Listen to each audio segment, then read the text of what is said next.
안녕하세요. 저는 현재 미국 메릴랜드주에서 10년 동안 언어치료사로 일하고 있는 권경화 원장입니다. 오늘 저는 제가 받는 치료 상담 문의 전화에서 가장 많이 문의를 받는 주제인 Autism Spectrum Disorder, 즉 자폐 스펙트럼이란 무엇인지를 좀 지루하실 수는 있지만 그 처음 발견과 현재 진단 기준의 역사를 통해 정확히 알아보도록 하겠습니다.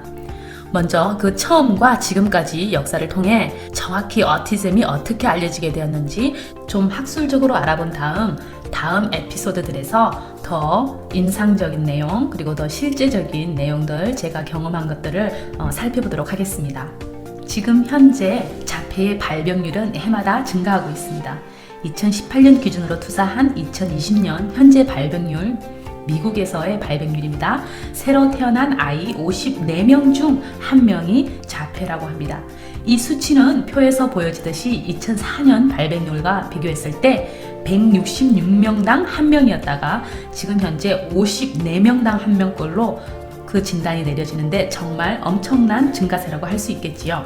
자, 그럼 어떻게 자폐라는 것이 처음으로 알려지게 되었는지를 한번 알아볼까요? 자폐라는 것은 미국 정신과 의사인 레오 캐너 박사가 1943년 논문에 의해 처음으로 학술적으로 기술되어서 알려지게 되었습니다.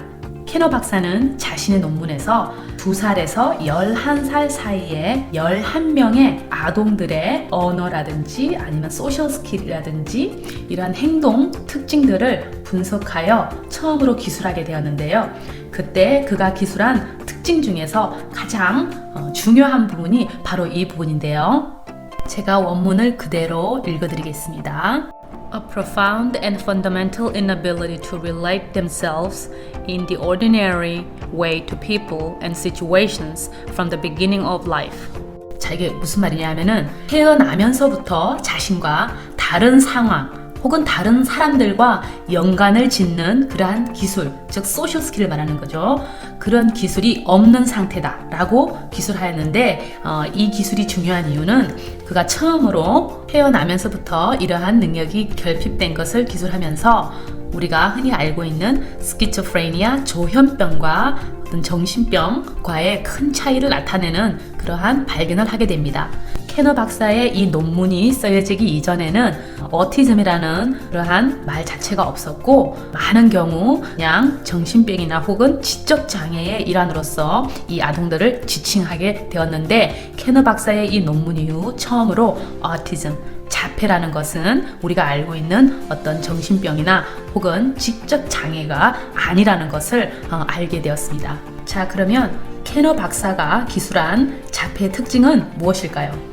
우리가 흔히 캐너 증후군이라고도 불리는데 캐너 박사의 1943년도 논문을 약간 바꾼 원본을 여러분께 그대로 보여드리겠습니다. 자, 다음 표를 보시면 캐너 박사가 기술한 그 특징들을 볼 수 있는데요. 하나하나 한번 볼까요? 첫 번째, extreme autistic aloneness. 자신의 세계에 혼자 떨어져 있다라는 거죠. 두 번째가 한국말로 해석을 하기에 조금 힘든데 일상생활에서 다음번 행동이 어떻게 나타나는지에 대한 어떤 예측이라든지 이런 능력이 전혀 없다라는 거죠. 세 번째는 excellent rote memory. 기계적인 암기 능력이 아주 뛰어나다라는 거죠. 우리가 이러한 경우 영화나 이런 데서 기억력이 뛰어난 경우들 많이 다뤘죠. 그리고 delayed echolalia. 지연성 반향이라고 하는데 이게 무슨 말이냐면 제가 치료를 하다 보면 그 세션 중에 따라하기를 많이 시켜요. 반복 학습을 시키는데 아동들이 그 세션 중에서는 그렇게 따라하지 않는데 부모님들이 다음 세션에 왔을 때 이야기를 해줘요. 우리 아이가 집에서 갑자기 그 세션 동안에 연습했던 거를 한참 후에 반복을 했다. 이게 바로 delayed echolalia. 네. 그리고 그 다음번에 있는 것이 문자적인 언어를 해석한다. 어떤 비유라든지 이러한 것을 잘 모르고 문자가 주는 그 의미 그대로만 받아들인다는 거죠. 그 다음 인칭 대명사에 대한 이해가 부족해요. 이것 또한 치료를 하다 보면 미국에서는 he, she 그리고 I, you 이 개념이 굉장히 플렉서블하게 적용이 돼야 돼요. 왜냐하면 제가 아이라고 부르지만 상대방의 입장에서는 제가 아이가 아니라 유가 돼야 되는데 치료를 하다 보면 그 아이가 그대로 제가 하는 말을 아이로 따라하는 경우가 있어요. 그게 상황에 따라서 아이가 유가 되기도 하고 유가 아이가 되기도 하고 하는 어떤 그런 변화를 시키는 능력이 부족하다라는 그런 이야기죠. 그 다음에 또 하나가 굉장히 단조로운 기계적인 반복을 많이 해요. 예를 들어서 제가 I want apple 이라고 시키면 그대로 I want apple. 네, 우리는 I want apple 이렇게 감정을 표현하기 위해서 인토네이션이라 그러죠. 굴곡을 넣는데 우리 아이들이 그 굴곡을 넣는 그런 것을 잘 하지 못하고 굉장히 기계적인 반복을 하는 경우가 많습니다. 그리고 또 동일성 유지에 대한 집착이 심하다. 자기가 지금까지 해왔던 것, 먹고 싶은 것, 입고 싶은 것, 그러한 것에 대한 욕구가 심하고 새로운 것을 잘 받아들이지 못한다라는 뜻이죠. 그것이 그 다음번과 연관이 있는데 다양한 즉흥적인 활동에 대한 제약, 그러니까 상황에 대해서 즉흥성이 부족하다라는 거죠. 자기가 늘 알고 있고 해왔고 가능한 것만 하려고 하지 어떤 상황의 변화에 따라서 즉흥적으로 할 수 있는 대처하는 능력, 이런 것이 부족하다는 뜻이죠. 그리고 마지막으로는 자신에게 기쁨을 주는 물건에 대한 집착이 아주 심하다는 그런 특징을 가지고 있는 것이죠. 그래서 자기가 좋아하는 차를 좋아한다면 그 차를 계속 가지고 놀고 그에 대한 집착이 굉장히 심하죠. 자, 여러분께서 지금 보셔서 아시겠지만 1943년 캐너 박사가 기술한 이 내용들이 지금 현재 오티즘 진단 기준의 그 핵심 내용과 굉장히 다르지 않다라는 것을 알 수 있습니다. 그리고 이 캐너 박사와 유사한 시대에 거의 동시대의 사람인 오스트리아의 한 의사인 한스 아스버거라는 의사가 있었는데요. 1944년 그의 논문에서 캐너 박사와 굉장히 유사한 심텀을 지닌 아이들에 대해서 논문을 발표하게 되는데요. 차이는 더 높은 인지 능력과 구술 언어 능력을 보여주는 반면 그 소셜 능력이 부족한 경우들을 그 특징으로 기술하였는데요. 저희가 몇 년 전까지만 해도 아스퍼거 신드롬이라고 부르기도 한 하이 펑셔닝 오티즘의 시초가 되는 논문이라고 할 수 있겠습니다. 하지만 그의 논문은 독일어로 쓰여졌기 때문에 1990년대까지 알려지지 않고 있다가 1990년 이후에 영어로 번역이 되면서 닥터 캐너가 쓴 그 논문과 굉장히 유사하다는 것을 알게 되었고 그래서 더 주목을 받게 되었죠.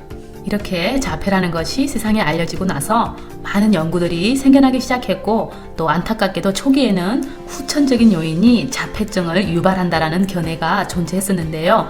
사랑이 부족한 부모로 인해서 자폐가 발생한다라는 그러한 견해가 존재했었지만 이것은 사실이 아닌 것으로 밝혀졌습니다. 그 이후로 1970년도부터 굉장히 활발한 연구가 이루어져 왔습니다. 자폐에 대한 지각과 각성이 활발하게 일어났고요. 그래서 무엇보다도 정확하고 통일된 진단을 하기 위해서 진단 기준을 마련하는 것이 시급한 문제였습니다. 미국은 미국 정신과 협회에서 12년마다 진단명과 수칙을 개정하는데 제일 마지막에 이루어진 것이 2013년에 이루어졌고 그것이 DSM-5라고 합니다. 그 진단 기준에 따라 현재까지 Autism Spectrum Disorder라고 다시 명명이 되었고 지금 현재까지 그 진단 기준이 쓰여지고 있습니다. 2013년에 다시 개정된 DSM-5에 의하면 그 전까지는 아스퍼거 증후군 혹은 소화기 붕괴성 장애, 전반적인 발달 장애, 자폐성 장애 이런 모든 것들이 다 다르게 진단이 내려졌지만 2013년 이후부터는 아스퍼거 증후군이라는 이름이 없어지고 Autism Spectrum Disorder라는 하나의 이름으로 바뀌게 됩니다. 스펙트럼이라고 하는 것은 흔히 빛을 프리즘 등의 도구로 색깔에 따라서 분해서 살펴보면 그것이 이렇게 넓게 퍼진다라는 그런 의미가 있죠. 그래서 자폐증에서 자폐 스펙트럼이라고 이름이 변경된 이유는 그 증상의 경중이 굉장히 폭이 넓어서 다르게 나타나기 때문입니다. 어떤 아동은 전혀 말을 하지 못하는 경우도 있고 또 어떤 아동은 언어 문제는 굉장히 노멀한 경우도 있습니다. 일부 사람들은 일상생활에서 상당히 지원을 필요로 하는 반면 또 다른 사람들은 지원이 필요 없을 정도로 독립적인 생활이 가능한 그런 사람들도 있습니다. 자, 이렇게 1943년 처음 캐너 박사에 의해서 발견된 자폐가 2013년 자폐 스펙트럼으로 바뀌는 과정을 보셨는데요. 생각보다 역사적인 설명이 너무 길어져서 오늘 1편을 여기서 마무리하고 2편에서는 2013년에 개정된 DSM-5의 기준에서 자폐 스펙트럼이 정확하게 어떻게 진단되는지 그 항목을 비교하면서 한번 알아보도록 하겠습니다. 감사합니다.